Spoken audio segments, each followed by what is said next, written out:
Hi, I'm Jana Lynn Kilcrease from the Killeen Daily Herald, and I am here at the KISD Administration Building following an interview with Superintendent Joanne Fay and Board President Brett Williams.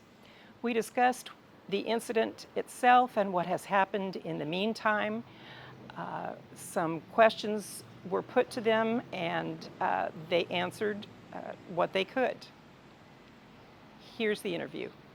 And so first of all, thank you so much for coming and joining us. And I know that this has been something that has been needed and wanted. And so I felt really compelled to do this after the last couple weeks. And so I do want to discuss a couple things today, make sure that we get this in, is that there was a board brief.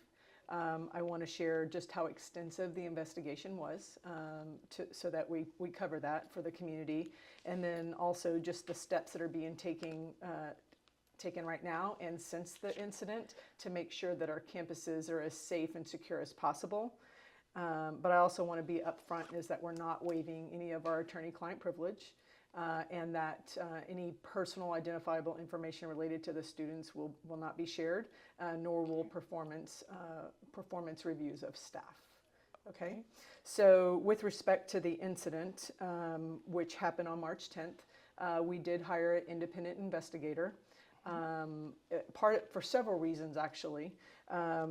One, we wanted to better understand the incident that happened on March 10th. We also wanted to understand the days prior to that incident, like what was going on in days prior to that incident. And then finally, we wanted to have a third critical eye on our own safety and security procedures so that we could start making immediate changes if those were deemed necessary. And so with that being said, I'll get into kind of just a broad overview of the investigation. As I said, it was extensive. It involved over 25 staff members over the period of 8 days. Hundreds of student records, education records were reviewed. Hundreds of emails regarding the two students were reviewed. And then, of course, hours of surveillance video were reviewed by the independent investigator. I think for me, a couple things to clarify two pieces of what I think are misinformation that were going around the time that have been widely circulated, is that KISD ignored a clear case of bullying and that Serenity Baker was not provided with prompt care.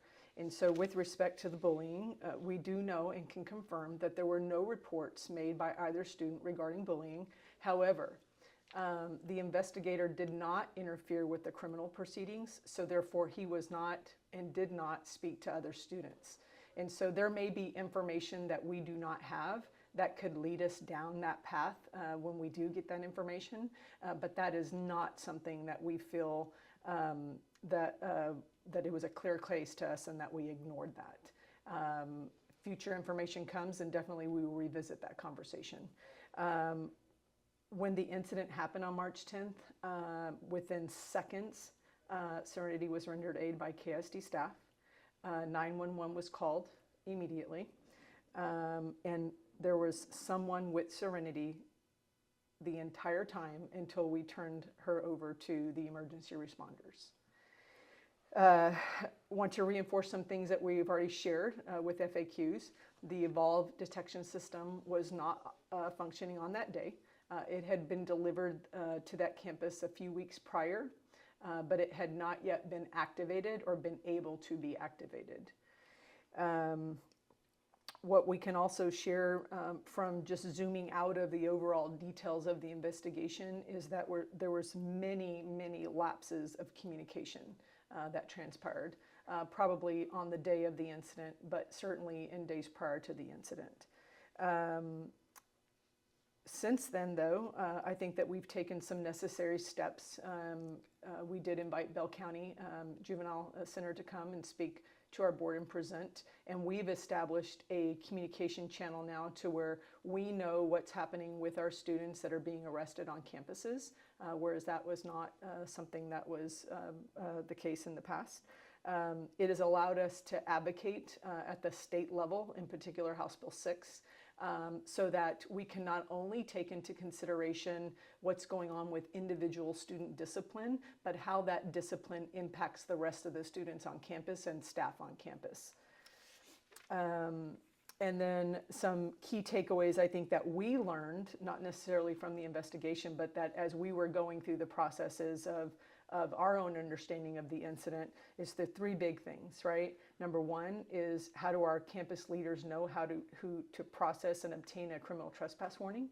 Number two, do our administrators have the ability to make emergency placements to DAP when it's necessary to maintain campus level security and security of kids? And then finally, just looking into how do we train and are our administrators prepared to conduct their own student searches? And so with that being said, I will go ahead and turn it over to you, and I hope that this provides a little bit more information from the briefing that we had on June 17th with the board. It sure does. Thank you.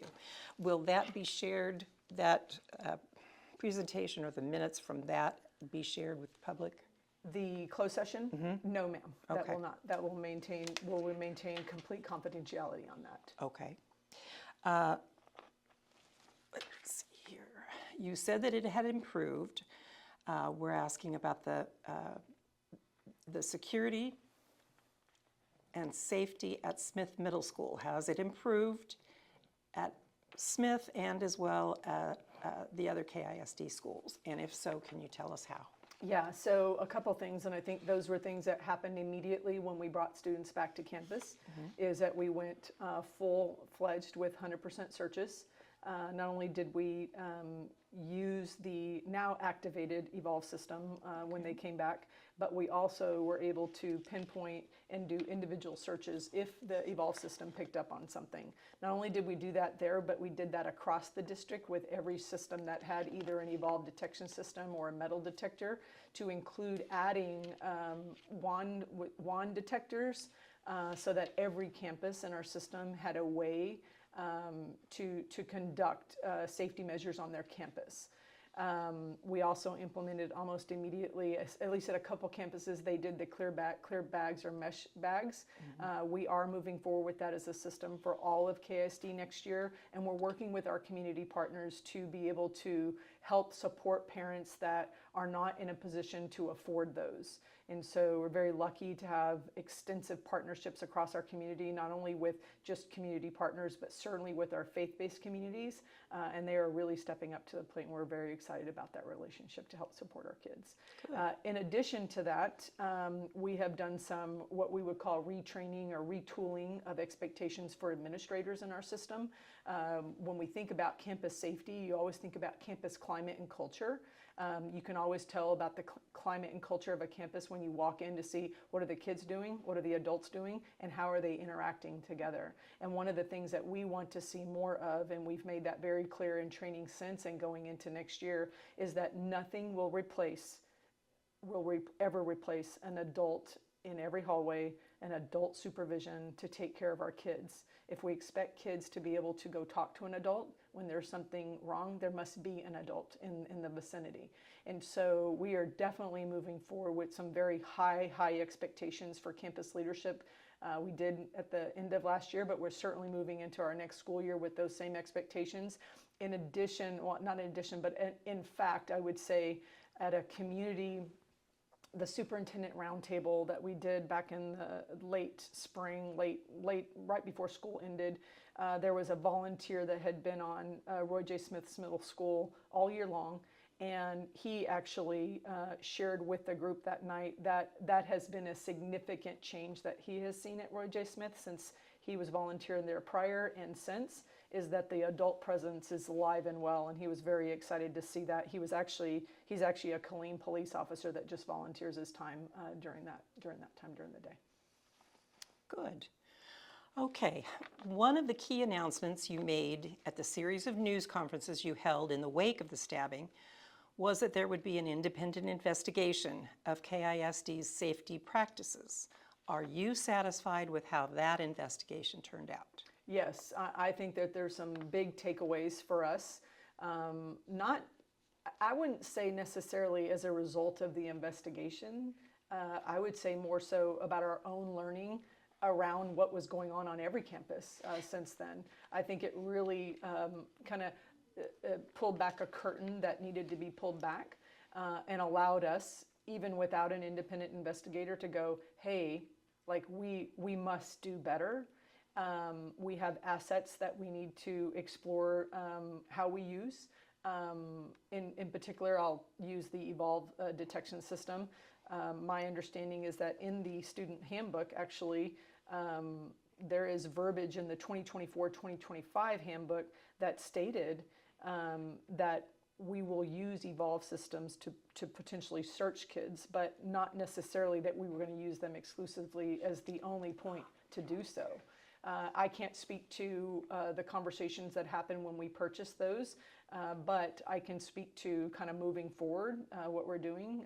And actually what we're doing is a very different approach, very layered approach. Number one, adult supervision. Number two, what do we expect from our campus leaders? Number three, what do we expect to see with the assets that we purchase to help safety eyes to right? We want it, if we're going to purchase them and use our public dollars to do so, we want them to be utilized at 100% capacity.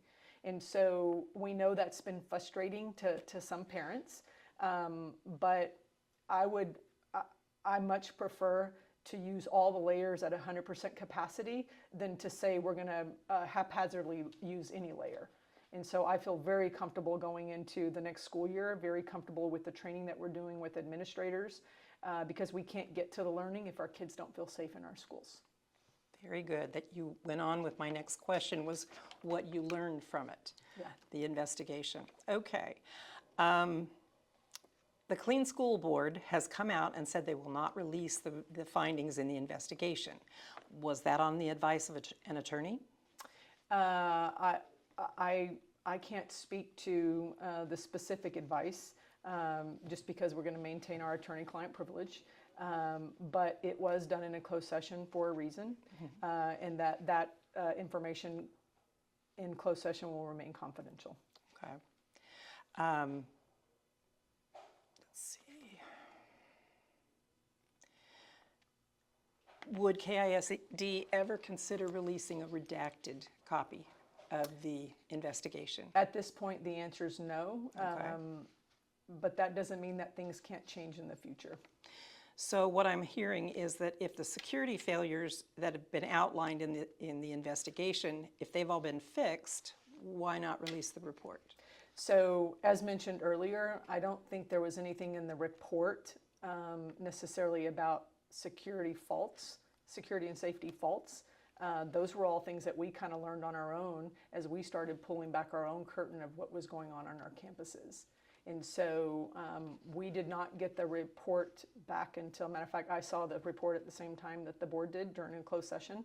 I was not part of other than asked questions, I was not part of any given direction on that or anything. That was completely done without any interference from district level staff. So a lot of the things that I've shared today are actually things that we learned on our own.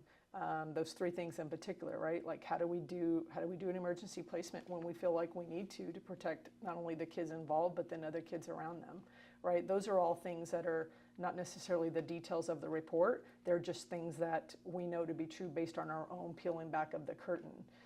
I would say some of it was reinforced through some of the details, but certainly nothing that we wouldn't have already known from our own bit of research on other campuses and things like that. So are you saying that there was a hole in security and safety at Smith? I would say to let this happen. I would say no, not a hole in security. I would say definitely the expectation level of the things that I've mentioned, right? Adult supervision, using assets as they're designed to be used, right? I don't think that those are holes at Roy J. Smith.